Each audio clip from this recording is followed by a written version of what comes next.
Europe 1, 7h-5, la question santé, Thomas Soto.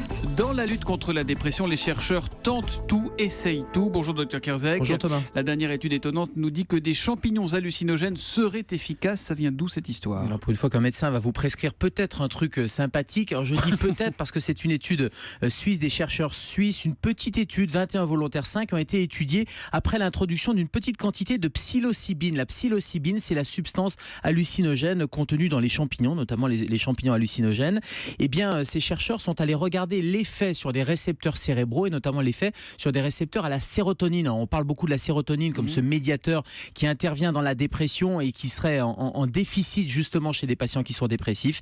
Eh bien, cette substance hallucinogène va modifier le traitement, la gestion des conflits et en particulier la gestion de l'exclusion sociale, qui est un vrai problème chez les patients qui ont une pathologie psychiatrique. Mais ces résultats de cette étude, ils vous paraissent sérieux ? Ça ouvre des pistes de traitement, vous pensez ? Alors, je relativisais en disant petite étude, 21 volontaires sains, une IRM fonctionnelle qui a été faite à ces volontaires et qui montre l'action sur ces récepteurs. Alors l'intérêt, il est évident derrière sur une quantité de cette substance qui serait dosée, qui serait une quantité évidemment avec une posologie adaptée, donc ça peut ouvrir une voie thérapeutique. C'est pas nouveau parce qu'on sait que les champignons hallucinogènes, mais aussi certaines drogues comme le LSD ont des effets sur le cerveau. Là, c'est intéressant parce que ça permet de mettre en évidence les effets biologiques, biochimiques sur le cerveau.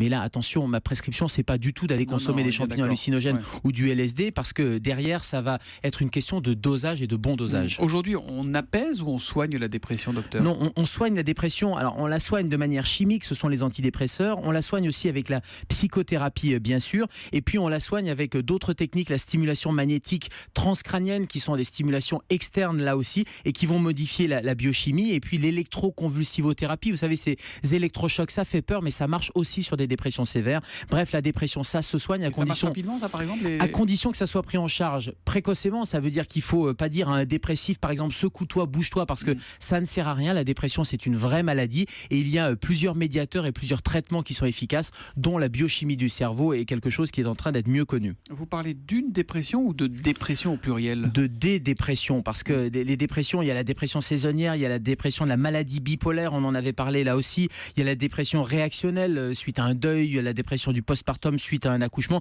Bref, il y a plusieurs phénomènes, il n'y a pas une dépression, de même qu'il n'y a probablement pas un seul mécanisme, mais un mécanisme complexe avec de la chimie, avec de l'hérédité aussi qui joue de plus en plus et on est en train de mettre en évidence des facteurs génétiques. Il y a des parts de mystère autour de tout ça. Il reste une complexité et puis les événements de la vie, des événements sociaux qui font qu'on va réagir de telle ou telle manière à des événements. Petite question sémantique, voire médicale pour finir. Quelle différence entre déprime et dépression ? C'est totalement médical. La dépression, c'est quelque chose qui est chronique, c'est une grande tristesse, un sentiment de désespoir et on a ces pensées morbides qui nous envahissent et qui envahissent toute la sphère de la vie sociale, professionnelle, intime. La déprime, c'est un petit épisode de tristesse, ça peut être réactionnel et ça c'est tout à fait normal, mais ça ne dure pas.